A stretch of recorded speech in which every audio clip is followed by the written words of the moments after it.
Our next presenter is Swati Dave, and he will be talking about geography and people. Swati Dave is an engineer, educator, and entrepreneur. She is the founder of the Institute of Advancement of Vedic Mathematics, a global organization, the director of professional development at Teach India project in Burlington, Massachusetts. She's the chair-elect of the Native Cultural Council. Pleasure, Swati Dave. Good morning and welcome to the first IDC conference on Indus or Sindhu Saraswati civilization. The objective of this conference is to provide an insight to the different aspects of the civilization recreated from the material unearthed so far. Today, as the day progresses, you will hear from the team about the richness of the civilization in respect of its art and culture, religion and philosophy, economics and politics, language and literature, and science and technology.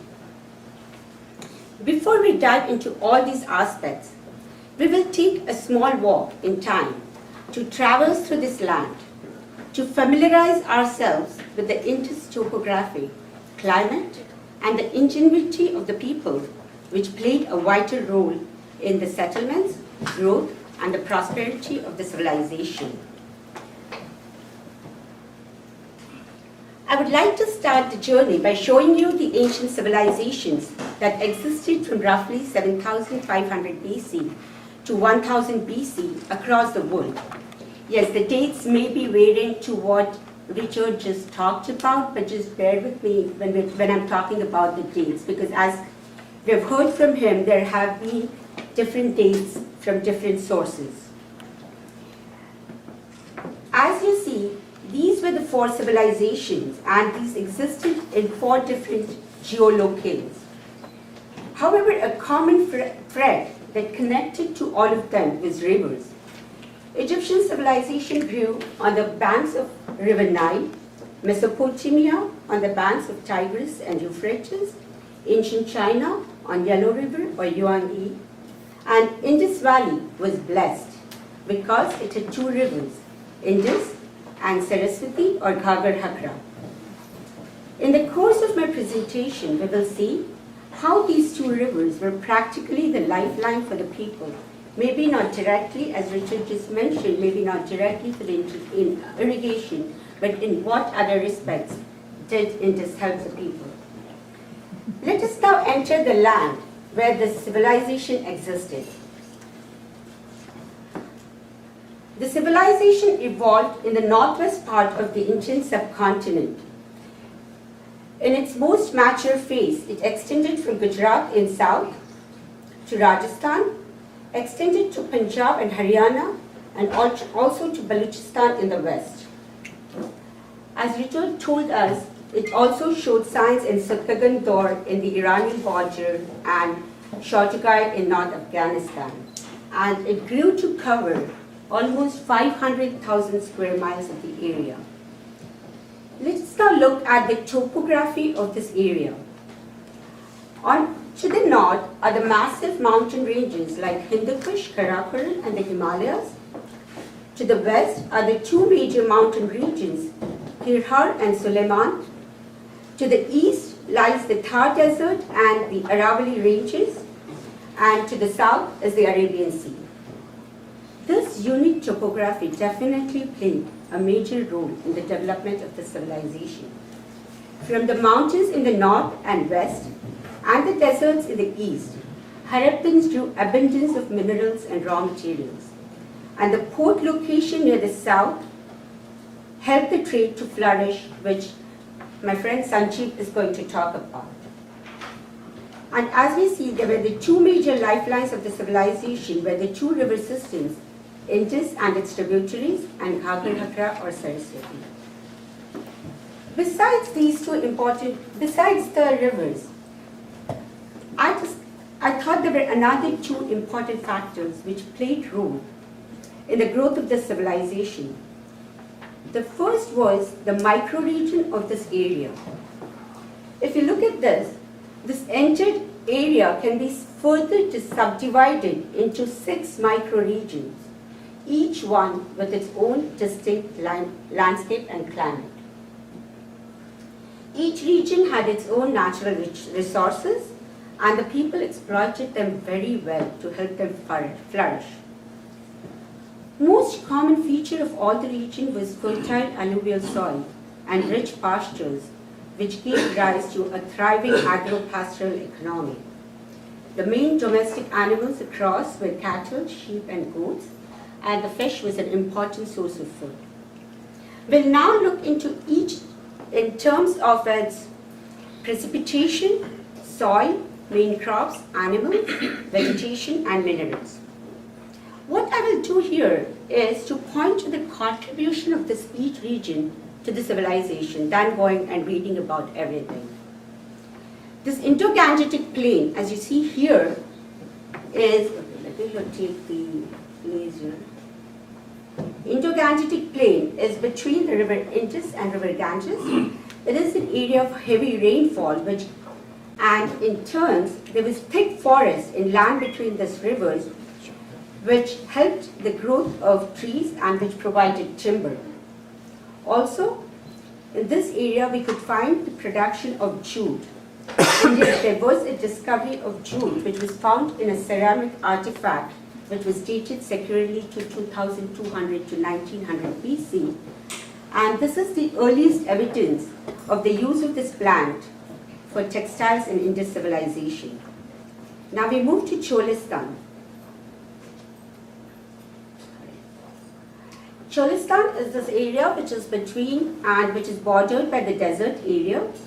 It has very less rainfall, and during an Indus era, this region, people of this region lived mainly by fishing, hunting, and gathering. But this played an important role in the civilization because it was the huge source of copper and steatite. Copper, you'll hear more from people after me how the copper was used for making tools, pots, and everything. And steatite was definitely used for making seals, which had an important role in the Indus civilization. In the Indo-Iranian border, this is this Indo-Iranian border we are talking about. And this border was very peculiar because this was the highlands, and this area here near Makran was the coast. And this was one of the producer of dates and also semi-precious stones, which were used to create intricate jewelry, which Sabranti will be talking about. Now we move on to the next one, which is the Sindh area.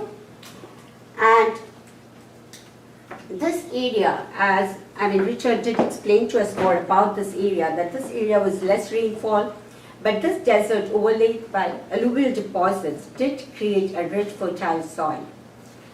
And the important vegetation, again, as I said, I'll point out to some peculiar nuances of each region. People was found here, and neem. People, as Chandrika and Sabranti may talk about the significance of people to Indus Valley. And then again, it was a good source for limestone, flint, gypsum, and bitumen was found in Kachi plain. Now, what's the use of bitumen in that area? In early era, it has been found that before the ceramic pots came, which people used for cooking, food was cooked by stones boiling in baskets lined with bitumen to make it impermeable. And alum, if you see here, was combined with dye or stain to fix the color in cotton fabrics.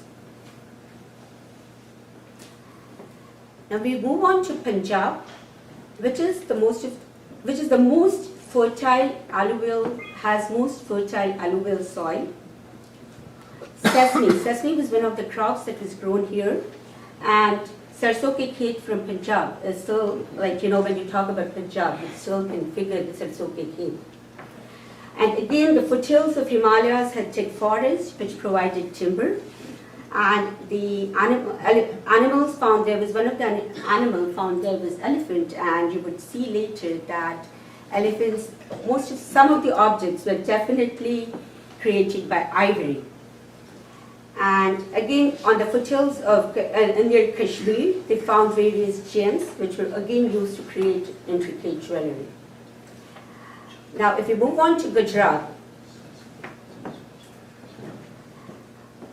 we've been talking about rich alluvial soil across the entire Indus Valley. But Gujarat had its own peculiar thing with its own black cotton soil, which helped the growth of cotton, which again helped the creation of textiles. And introduction of millet in 3rd millennium BC was very significant contribution, because it is interesting to see that the man then was aware that certain crops needed summer temperatures to grow. You know, they must have experimented and they found out that yes, some of the crops can definitely be grown in summer. And first time the alternative to wheat and barley was found, and it is continues even today. And Vajrano root loaf from Gujarat is again like, you know, a delicacy that we're talking about. And rice also grew in Gujarat, but there is a theory for rice saying that this was mostly wild rice and mostly used for pasture, for cattle, for fodder. And cotton fabrics, we all love cotton fabrics and can be traced back to this area during the Indus area. So we talked about, when I said that this was two important factors, or there were some factors which played a role in the development of the civilization. The first, as I said, was this micro-regions. And the second factor that I'm going to talk about is the precipitation pattern. Now, we all know that, okay, this is a graph. These graphs are from a study done to trace the precipitation pattern in Sahiwal, which is near Harappa. Although it is specific to the region, this was more or less the pattern across the region. Now you have two graphs here. The graph on the top is the annual precipitation pattern, and the graph at the down is the precipitation, the monsoon and the winter rainfall. This is important to know because the rains in this area are associated with two major systems: winter cyclonic system and summer monsoon system. Now, we know that the mature Harappan phase, or the most urbanized phase, was between 4000 to 2000 BC. And anything before 4000 can be called as pre-Harappan phase or pre-Indus phase. So what happened before that? What were the circumstances? What triggered the growth of the civilization? So if you look at the map on the top, the graph on the top, we see that there's a steady increase in the net precipitation volume. Now, high precipitation must have helped agricultural surplus and helped growth of thick vegetation. Rakes and Dyson calculated that 400 acres of forest would be needed to supply the fuel required to bake the bricks to rebuild Mohenjo-daro if we tried to do it today. So where did this forest come from? Where did the people get the fuel from? Definitely from this thick vegetation which grew because of the conducive environment, because of the high precipitation. But at the same time, if you look at the second graph, you see that the monsoon rains are decreasing, but the winter rainfalls are increasing. Now how did this help? The weakened monsoon may have helped to tame the Indus floods that probably stimulated intensive agriculture initially and encouraged urbanization. And now what happened between 4000 and 2000 BC, however, is that you see here on the top, you see that the net precipitation fluctuated drastically and the mean rainfall fell from 300 mm to 240 mm. And monsoon precipitation also decreased. So the initial monsoon decrease helped the civilization. However, further decline may have led to conditions adverse to Indus agriculture, and because of this, they may have suffered and forcing the people to move to the other regions.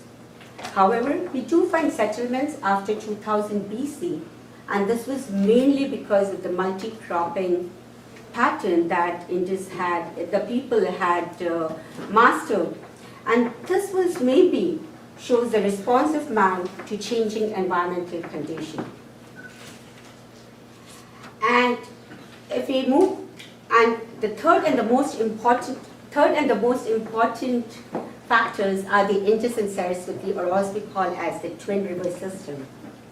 So we have this Indus which is flowing from Himalayas, and we have its tributaries, Jhelum, Chenab, Ravi, Bias, and Satluj, and they join this Indus at Punjab, and then this Indus flows across to Arabian Sea. Now imagine this period in the spring when the snow is melting and the Indus river is flowing from Punjab and Sindh and bringing with it rich alluvial deposits. And the second river that we're talking about is the Ghaggar River or the Saraswati River. And this river, okay, before I move on to that, we've seen that, or we've heard that Indus did change the course over the period of time. And I'll just briefly touch upon the changes that happened in the Indus. So as I said, Indus meets together at Punjab, and the upper region is called as the Upper Indus and the lower is called as the Lower Indus. In the Upper Indus, this Bias River, which is between, Bias River is dry today, but we do see that there were settlements then, which shows that there was water then. And in the lower Indus, near the run of Kutch, although it's a salty plains right now, this image here shows that it wasn't like that. There was flowing water during that era. And the next one we're going to talk about is the Saraswati River. And yes, definitely we have found a lot of settlements around Saraswati River, almost more than 1,500 Harappan sites. And this river, even if it's dry today, Ghaggar is dry here and Ghaggar is dry in India and Hakra is in Pakistan. This river was definitely a flowing river during that time because it was augmented by water from Yamuna and Satluj, and Yamuna and Satluj are Himalayan rivers. And what did the Saraswati and Indus River give to Indus Valley? They gave perennial flow of water, they gave rich fertile soils, and they gave trade routes. To sum it all together, and you've heard me say that three factors were vital influencers were microregions, precipitation pattern, and the twin rivers. Here, everything intricately comes together for the growth of the civilization. To take an example, as simple as potteries and artifacts, where did you get that from? Terracotta. Where do you get terracotta from? Clay. Clay comes from alluvial deposits which come from the soil. We talk of houses and structures coming from bricks, clay, alluvial deposits, soils. So you see, this is the whole thing coming together for the growth and development of the civilization. We all know that the absence of intelligent documents is a major hurdle to understand the organization of the Indus society. And so the archaeologists have tried their best to recreate the society using the artifacts and the patterns that they found in the civilization. The artifacts that they used were some of the jewelries, the figurines, their hairstyles, their clothes, their burial patterns, the pots found, the housing, and the food. The bottom line, or the unanimous opinion, is that Indus reflects a vibrant urban society. And the people seem to have been highly skilled to be able to meet the needs of the society. They could have been farmers, fishers, hunters, gatherers. You need potters to create, you needed potters, you needed artists, you needed marine fishing, you needed navigators, sailors, repairs to vessels, anything and everything. And it seems that Indus people had the skills to practice this art or trade. Again, this is the slide which talks about, this is in the last slide. I'll briefly show how the villages, towns, and cities grew over the period, creating a highly urbanized society. One of the earliest settlements can be traced back to Mehragarh, and It continued with the growth of other villages and the rise of towns in the second stage, which is called as early Harappan. However, the major advancement happened between 2600 to 1900 BC, and it was then that the civilization expanded and the planned cities emerged. And during the last phase, people moved away from the cities to smaller villages and towns. The population occupied less area and moved away from uniformity to being localized. However, the civilization does show the signs of continuity in some aspects even today. Some of them will be definitely mentioned in the next presentations. Interest to understand more about the civilization continues, with each new settlement unearthed, giving us further insight into the civilization. However, we all can fully agree that, primarily situated on the banks of Indus and Saraswati, settled among rich alluvial plains and ecologically diverse zones, the people of Indus developed and sustained a technologically advanced complex society. Thank you. Okay. Questions, and there's a microphone. You take the microphone, put the question in. And there's one in the back as well.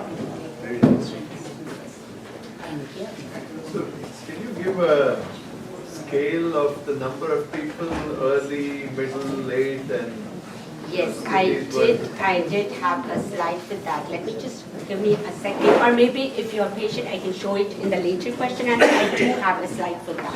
okay. Definitely. What's the evidence that they were eating rice and those things? The dyes? Yeah. Put the Yeah, microphone. they found the textiles. They have found textiles. No. We are recording it, so please speak on the microphone. She also speak on the microphone. It's for the journal, for the world, not for us. No, in the river beds, where the Saraswati river dried out, Yep, the bed should still be rich from the previous drainage. yep. So are those areas still very rich in terms of productivity? Do we know them in some form as something specific is found?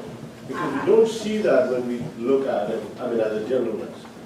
I have no, I may not know this, like whether they're rich in terms of, when you say rich in terms of the agricultural production, are we talking about? No, I was just talking that the riverbed usually has a lot more mineral deposits and stuff something like draining that, from yeah. from the top.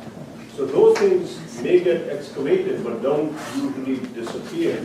So the riverbeds generally have a rich, fertile Yes. basin, both for knowledge, excavation-wise, but more so for resources. Yep, definitely, it should have, but I haven't, I have no, I mean, I don't know right now. Yeah. I believe you mentioned River Bias being dry now. Yep. No, River Bias are fully flowing because I go to Bias, Okay, which is a town outside the river, and there's plenty of water there. okay. Okay, so one more, please.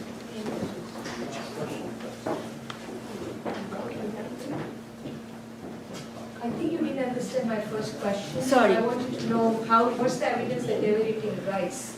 I know that they found clay oven for, we make tandoor these days, so they might. No, they didn't, But yeah, sorry. what's the evidence they were eating all this rice and sesame? So, for the rice, definitely they did not find, I mean, what I read from rice is they did not find evidence that they were eating rice in Gujarat area at least, so it was mostly used for pastures, for fodder for the pastures. And that inference they took out, and there were this rice husks images which were found on pottery. And the conclusion that one of the scholars made was maybe this was eaten by cattle and then the cow dung which was used as a fuel, and that's the reason there was some impression of rice husks on it. Okay, Yeah. good. Very good. Thank you. So our next presenter is Shravanti Bandapathay, and she will be talking about art and culture.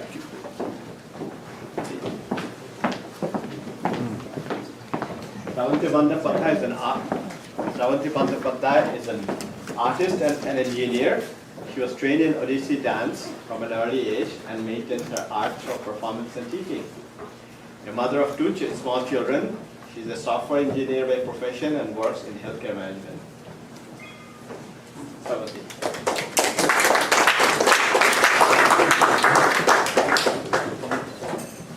So I'll be taking you through a brief journey into the arts and culture of the Indus Saraswati Valley civilization. Speak a little louder to go. So some of the discoveries that I made when I was discovering this civilization was that the creativity, it was a very creative society, and the arts subsumed everyday life. You could see that they were artistic. Even their everyday utensils, pots, their seals that they used for trading, the clothes they wore, everything had a touch of art in them. So they were extremely creative and artistic. And along with the art, they blended science with it, and they used technologically advanced techniques to create their art. Although I couldn't find any direct evidence of music or dance, from just the artistic nature of the civilization, music and dance wouldn't have been far behind. I'm sure they had a thriving culture, but there was no direct evidence that I found, or I could infer. So pattern clothing was in use, and I just found out that along with cotton and wool, they also found silk. They found silk as well. So that was pretty interesting for me, because silk is something which is considered a newer material. So that was pretty cool. So jewelry was something which was really important for the society. It could have been used to distinguish social classes, identity. For women, it was really important. Men also actually used jewelry as well, ornaments. But for women, it might have been their identity, what they wore.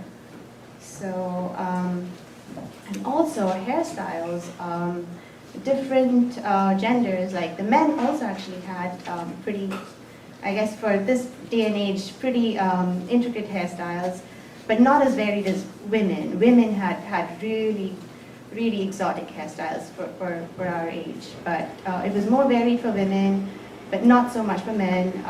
It could have also been a way of defining your divinity or your status in society.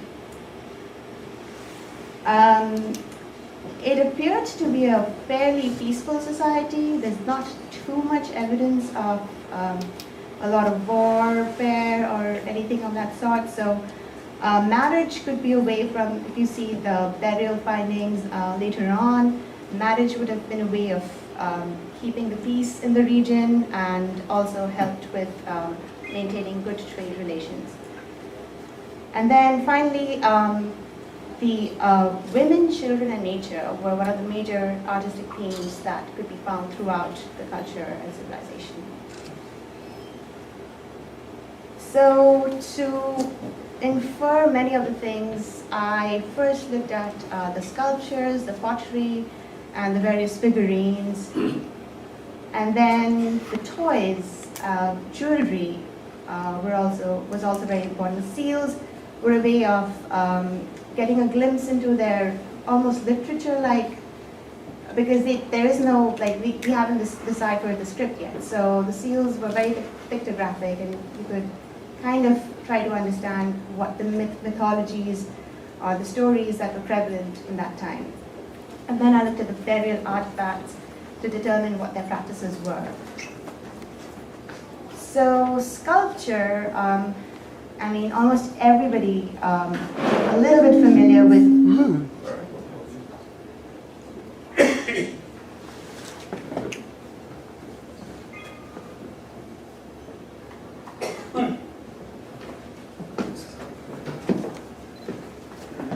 So it doesn't get feedback.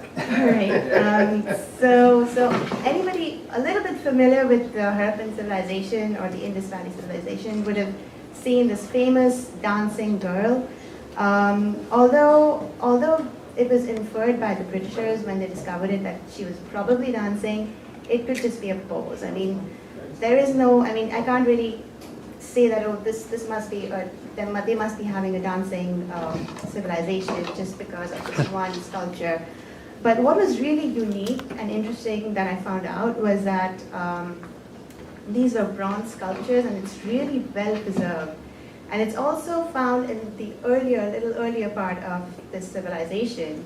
And this meant that even early on in the civilization, they had knowledge of metal blending, because this is made of bronze, casting, and they also had knowledge of proportion. So mathematically also, they knew how to proportion the sculpture so it was accurate to the human anatomy.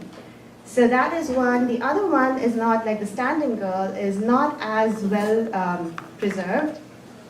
And I had a zoom in of her face, and you can see the facial features very slightly. It's been blurred over time, but you can just about make out the almond-shaped eyes.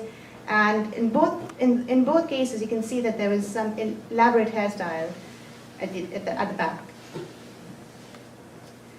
So the other kind of sculptures I looked into was the stone sculptures, and the priest king again is very famous.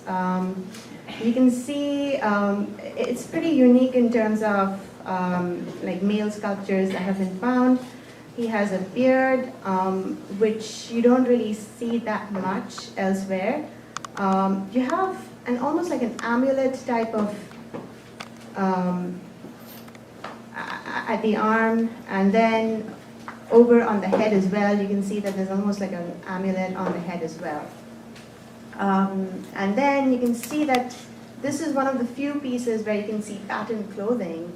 You can see the flowery pattern in the front and right at the side, and right over here as well. This is the back, so you can see more of the pattern at the back. So they did have intricate designs for clothing, and the other pictures that I was showing you are basically just to show how the rest of the body might have been, the work might have been, where he's just sitting in a very calm and poised manner. So that's the sculpture, and I just added a couple of male sculptures, stone sculptures, just to show you the intricate design, hairstyles. Typical of the male, you could see the double buns, and then out here in between the double buns, there's some sort of ornament that was typically used to keep them together. So, so overall, you can see from the bronze sculptures that they were technologically extremely advanced compared to their sister civilizations. They did have patterned clothing, they had elaborate hairstyles being used, and in terms of just their anatomy, like the almond-shaped eyes were pretty predominant across the culture. So going on to pottery, I am going to go through some of the potteries that were found. Just one second. Is there a pointer I can use? Yeah, you see from there. Okay. I can give it. Okay, I got it. Yeah. Did you get Nice. Yeah. Okay, good. Yeah. So this part is some of the burial pottery that you can find, and some of them are pretty plain, while the others are very intricately patterned. And you can see even within the potteries, there's quite a lot of variety. This is a perforated jar, which could have been used for rituals, for incense burning.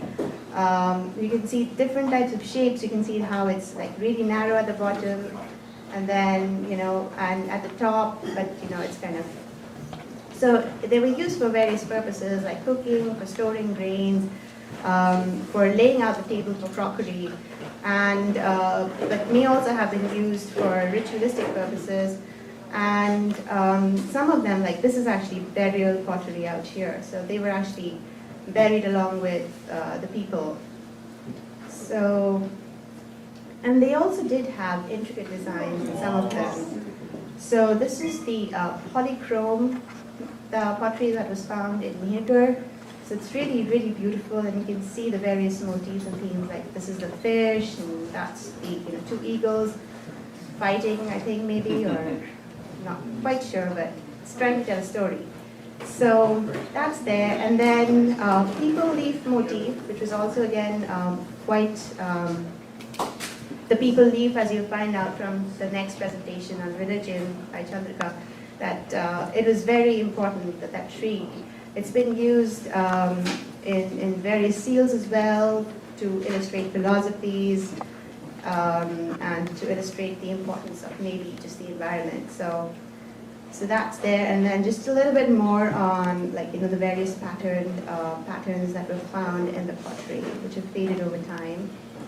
So they were used for many purposes, the pottery for utilitarian purposes, cooking, storing grains, and while some of them were actually very plain, so initially it was thought that they weren't really that advanced in pottery, but actually over time they found out that it's actually very, very technical, superior in quality, because these were found in as mass productions. So they were able to produce this quite rapidly, and they were very smooth in texture. So they had, so they were able to duplicate it very high quality pottery very quickly.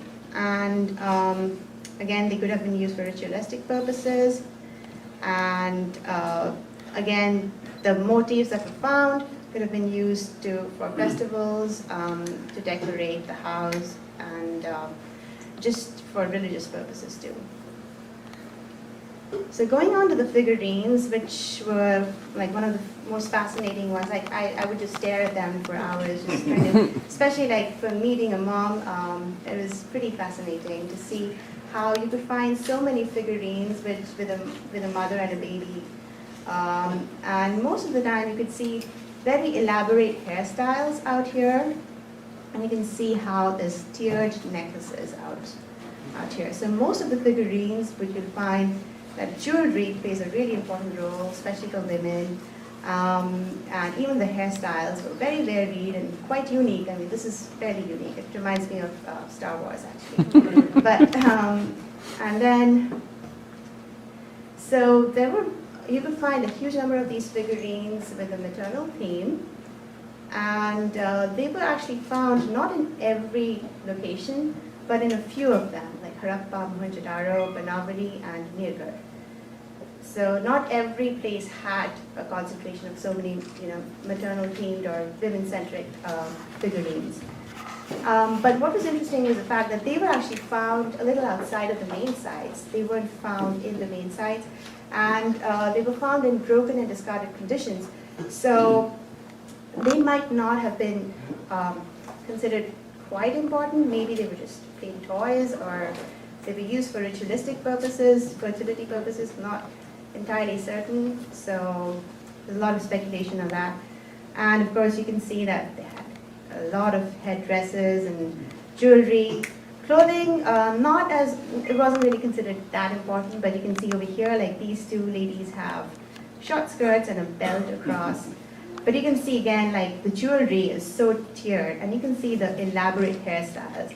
So it could have been a way of, her hairstyle is actually not that complete. It might have been broken off, but you can see again, if you've seen the trailer of the new movie coming out, this hairstyle is quite similar to the protagonist, the female lead of the movie. So, so it might have been a way of showing status. This one I kind of found unique because it's kind of headgear that we use in classical dance as well. So that was pretty interesting. So some of the male figurines were not as common or varied. They were shown doing just regular stuff, or sitting, or just doing regular everyday work. The common hairstyle was a double bun, but it's not. Again, you can see that it wasn't as intricate. And again, the jewelry was not depicted as well as the male, the female. Okay, so I'm going to go really quick. I've already gone through a lot of these points, and again, these provided a way into what was considered important. Like the jewelry was considered important. They might have had a mother goddess sculpt, but again, this is all speculation. There's no concrete evidence for that. So the other thing that was quite interesting was that they had quite a few toys and games that was found. Some of them were pretty intelligent, mechanical. There were mechanical toys where you could have a moving. This was a bull with a movable head, a horse and cart, and they also had board games. They had maze games, and they also had dice. So they had all that, and probably one of the oldest board games and dice games that existed. So that was pretty interesting to find out. And then again, this monkey is actually a pretty clever toy. It could move, make somersaults as well. And then you have this terracotta cart. And so that means that this civilization was not merely about survival. It was more about enjoying and thriving as well. So the children were important, as you could see from the figurines, like the maternal themed figurines, as well as the toys you could find, that they did want to enjoy life as well, and children were important in that civilization.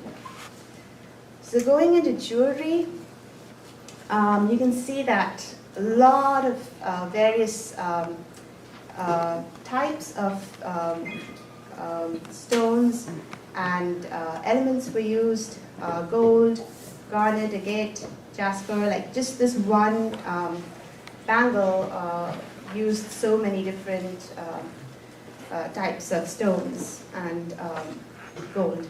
So, and then again, this is an inlaid brooch which is deteriorated over time, but you can see some of the beads inside. And so that was, they had pretty sophisticated jewelry. And you can see a little bit more over here. This is a big belt, which would be dyed. This is some of the tiered necklaces. And then just going into bangles, amongst the jewelry, bangles are actually, if you were to go back to the very first slide, you would see the dancing girl. She has a lot of bangles throughout her arms. So bangles were actually something which might have unified across society. And most women were found, would be like the shell bangles, for example, were found throughout the civilization.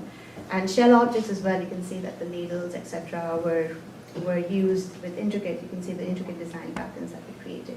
But the shell bangles, the gold bangles were again like considered obviously more precious, but bangles in general were very, very important identity for the society.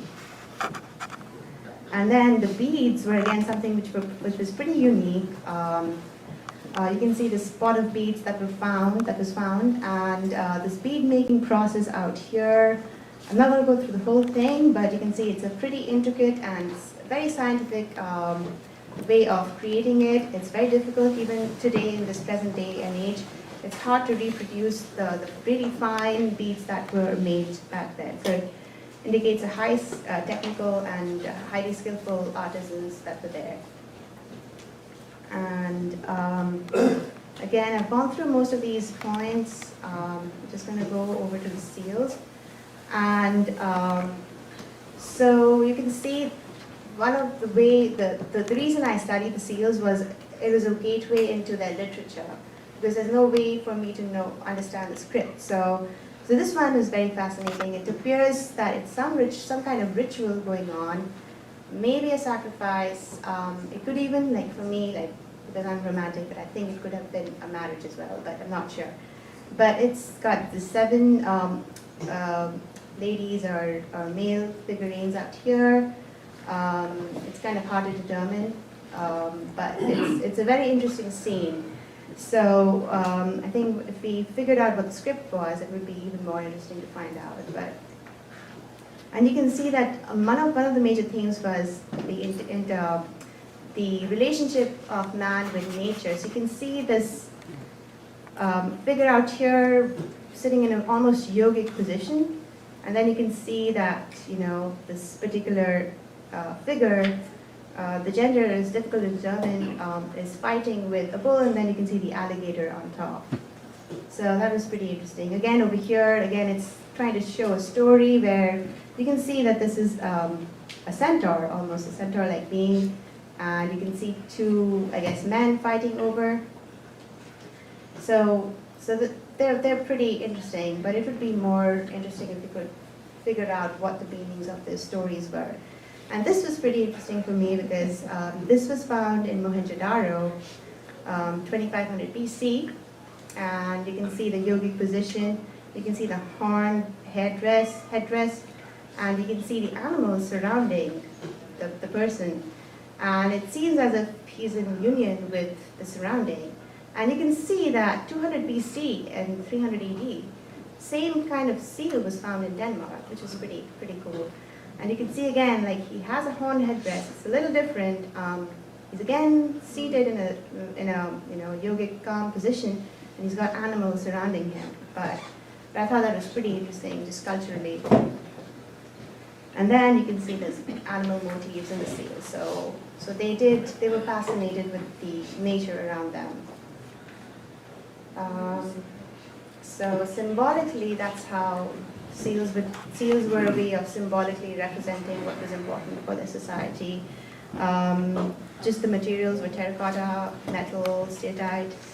And again, I think Sanjeev and Krishna might go into the more technical details of it. And for me, just from a cultural and philosophical point of view, they seemed fascinated by nature and the relationship of humans with the external nature. And so just the burial practices, so they believed that they had a lot of pottery and jewelry was buried alongside people. I've read from sources, and I'm not sure how true it is, but women tended to be buried more carefully and inside the city. There have been cases of matrilocal burial, which means that families of women were found buried, whereas the men appeared to be from different places. So that was fairly interesting. Maybe after marriage, the men came and stayed with the woman's family. So. And there seems to be various different sites. So there were primary, secondary, and then tertiary sites for burials across the different locations. And this is just a grave of a mother and a baby. But you can see the pottery and the jewelry. And some of the jewelry you can see, like the bangles, in the arm, buried along with the woman. So one of the things I found when I read about the bangles was that we still use bangles, are pretty heavily used, and especially this Kalvelia tribe in Rajasthan, they use bangles. And you can see, like, I haven't seen it elsewhere, but only in Rajasthan, that you can see that they have it all covered throughout their arms. And then Bengali women wear shell bangles at the time of marriage. And then you can see from the seals, the swastika was used, and then the people tree was again, it's just very symbolic. You can see that people still worship it to this day. So that's pretty much it. The things that I did find a little disappointing was the script is still a huge hindrance, and I didn't find, because I love Indian classical dance, I didn't find that much evidence of the dance and music of that time. Clothes, again, we saw that priest king, and there were some traces of material found, but not a whole lot. So that's it. Okay.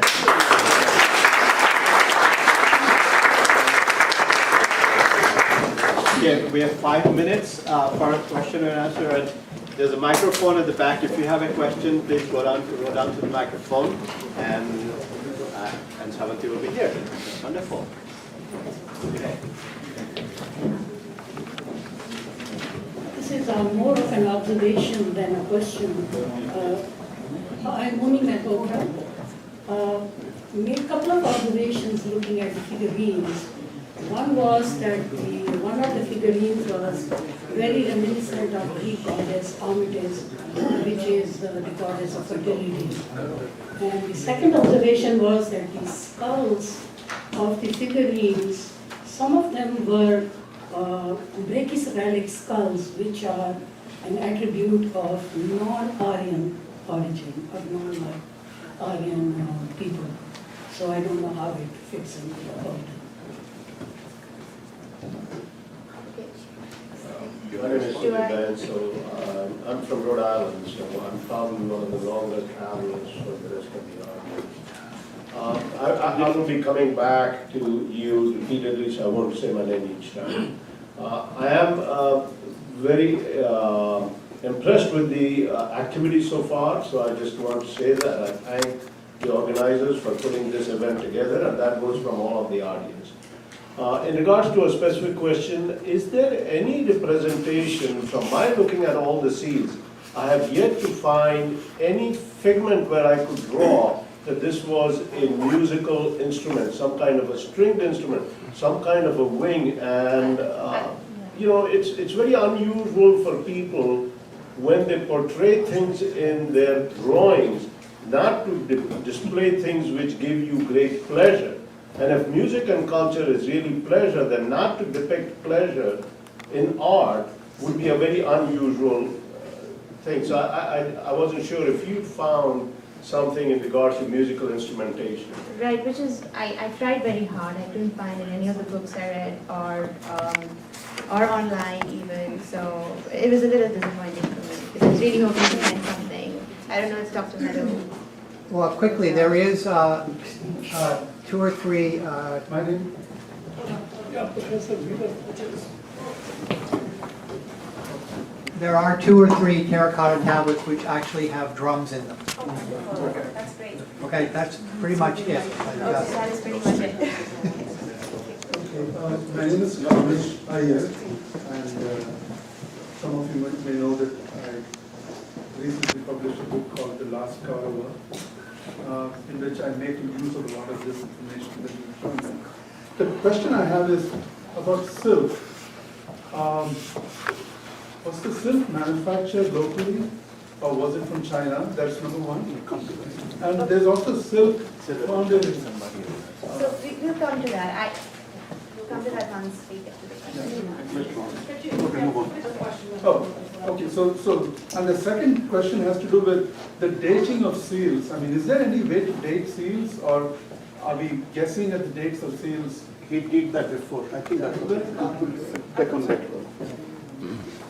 Richard did it before. Just one more, please, just so that we can move on, and there will be more time for question and answer as well. I'm Harish Patel.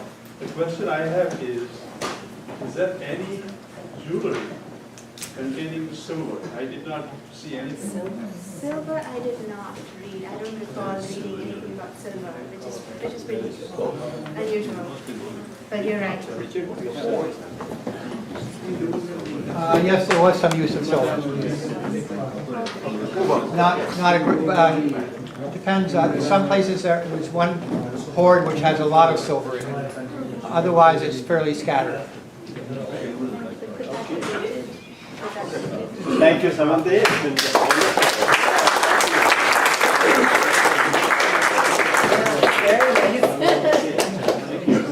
So our next topic is language and literature, and that's by Jaspal Singh. My pleasure is Jaspal. Jaspal Singh is a student of philosophy and Vedic literature. He is a founding member of Academy of Punjab in North America. He is an active participant in a content development team in India Discovery Center. Good morning, Dr. Dudani, Sajid Bhai, Richard Meadow, and Mishra ji and friends. Thank you very much for coming this morning. I just want to mention that Richard also has a very good site called hadappa.com. It brings so many things at one site. So if you are interested, please go to that site. So I'm going to talk about language and literature. And so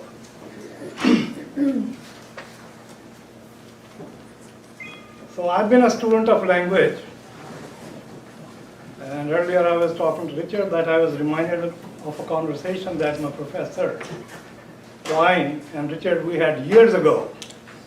And Richard said, yes, we still don't know much. I said, well, and he said, that's a good place to start with. So speech, expression, and language are natural to humans, we know that. And it's also claimed that it is to be hardwired into their brains. And it is also said that its speech or language is as old as consciousness. And script is a system or protocol of symbols and signs that is used to communicate between individuals and communities. Human activity has been reported in Punjab close to 2.5 million years, according to this latest article in Outlook. Indus signs signifies a script, and a whole bunch of scholars, Hunter, Poshel, Parpola, Mahadevan, Rao, Yadav, Joglekar, etc., have made this point and confirmed. And my contention is that many languages may have been written in this script, just as Brahmi and cuneiform have been used to write many languages. So just to give you this idea, you've already seen that how vast this area was. So what are the sources of script? So mostly we have seals and tablets. And out of thousands of seals and tablets, scholars have been able to condense around 417 common signs and symbols that sort of repeat themselves very frequently, giving us an idea that this was a script.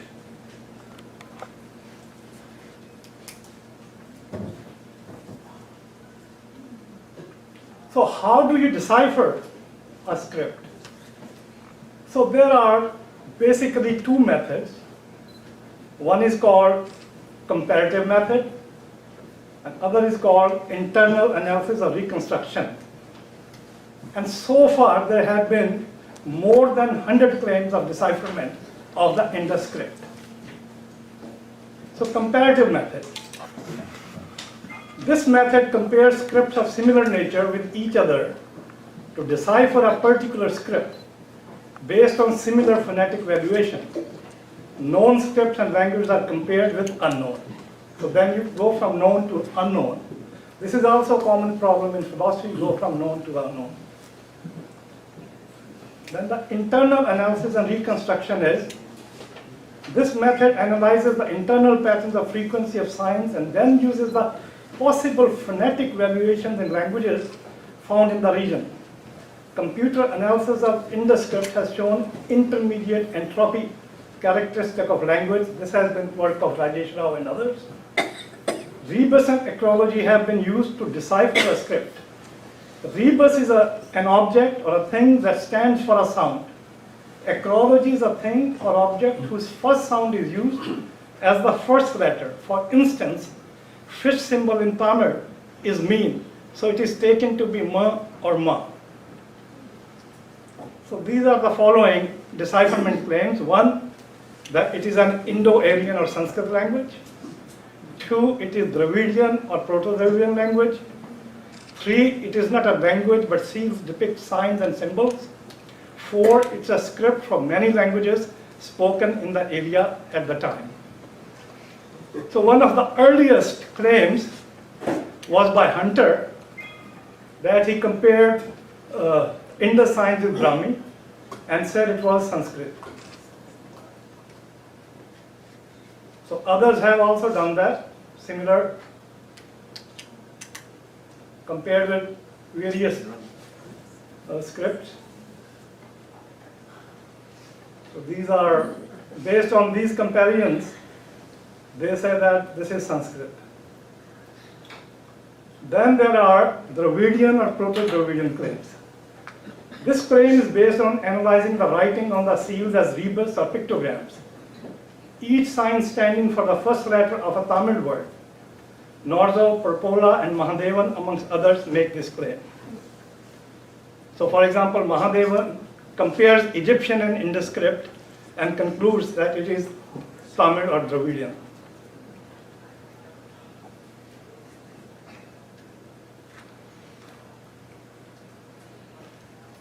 Too fast, I think.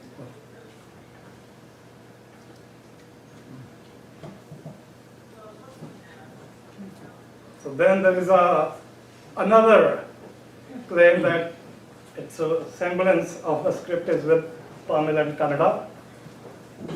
Then there are some people say this script is also Gondi, a tribal language. So for example, this Dholvida sign, if it is Sanskrit, then it is a Shiva temple. But if it is Santhali, then it is a metal workshop. So both have been read in these scripts. So then of course the third claim is that Indus seals do not depict a script. Seals depict signs and symbols used in religious or commercial transactions. It is also claimed that the writing is just numerals. Farmers, Prout and Witzel, Subrapaya, Shengele are some of the scholars who make this claim. It also says that symbols on the seals cannot be accepted as evidence of writing. Their claim is that Indus civilization was not a literate civilization. Proponents of this view give examples of other civilizations which did not develop writing. That Indus civilization was literate is an assumption not proven by evidence. My own view is that there were probably many languages spoken in the 1 million square kilometer then as they are today. Some of the suggested languages are Indo-Aryan languages, Dravidian, Mundari, Tibetan language, etc. Script may have been the same, but the languages were different. Just as cuneiform was used for many languages in Mesopotamia, and Brahmi was used for many languages in India. Literature of Indus. So we can only sort of deduce by certain evidence. So you have narratives or stories, some evidence of music and dance, rituals, manuals of city planning, water management, weights, etc. So you have the seal that depicts some stories, so we can imagine they're telling a story. So they're narrative seals. I think so. We covered some of these earlier, so I'm going to go through that. So there was a question about music, dance, and singing. Mortimer Wheeler reported of finding some musical instruments, such as drums and 7-hole flute, in his excavations at Mohenjo-daro. And this is an artist rendition of these flutes. Okay.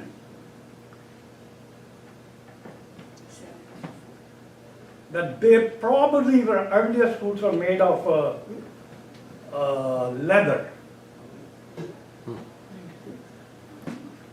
And then again, we have some stories of rituals.